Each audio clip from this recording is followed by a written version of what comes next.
tu na hian la khui thei tui sordan kan thir don ani la khui thei tui sordan ol sam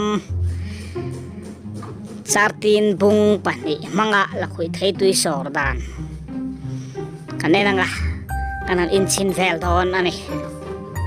helai hi la khui thei mun ani a la khui thei wa lo zo khat ari ani a tu na hian ara enge mo za chula oma henga mi hi kan han lovanga chu tham chunga hian kanan sor doni ti hian an sa pel phok maya pil vel lo hian an ti photila hai tu na an sor na hi char tin bung an khera la khoi thei ti khuan on hotel ter maya nem sor tok ma nuai lama hian atui chhuana tur ver kwa ka net la hen lo dok ker maya tui don tuka ti hian an let vel vea nem sor tok mai ni atui em ani rot athum du thu sama chon apil hi velila apil hi velila chu athur kai de om ang ani mange o tiang tur chi kha om lo tur nia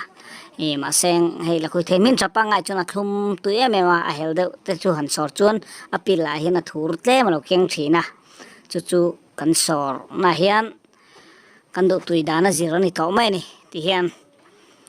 hemi hi chartin bung ani a ti hian pani hian kil tu he ta hian avon phung la hian ti hian han kher ku a ai helai a kobza hi chu tayar chhe te pokan mang nok mai ni ol sam theyang darin ti khon gan kher kwa ko gan ver thlu khu atui luan chua ve na tur kha ni ta khon atui an long chok helai bo kan da hian kulai kualeng tok chi khongan siama ti khong kanan chil ta chuan noilama khon tui la khoi thei tui em mai khalo luang chok ta ni apumin han sor la chin tai la ti hian apum po hi helai kan kher kwa ka leng tok lek khi chu hanan da thot mai ti hian ko an hong kon on ho ker maya e cha om to khop mai tui mel sia a sor zo ma mai chun lo la e lo tai la ti khon thei pato pingan nora taksari na kem han bel khanin a sor khuna bi ka khonan leta apil vel hini phaisela chuan e kan asiam tu asor tu na kan du dana zirin tiapel apil vel haulo po hian atui na em thova atenom haulo ni kanan silfai ser sora hateng hin kanan chila tui khu rondir chuak tor to mai ni lai sor fen hi phim kulo chuna pil te khu lai atui soran ti tlak pal zet ka ol same me mama se paile mai theya kan akor lam hi chu nom bom lam kan the chuak mai thina ni tunan lo in chin dona nge an o atui lu tok atui ra thak atui ser tui nai khop mai tiang vel khani a la koi thei tui sordan ol sam ani a helai hian oil le ti vel ngai ve haulo khola hian e chatin bung pani nei chun ti hian khera han siam nok kha a thei mai ni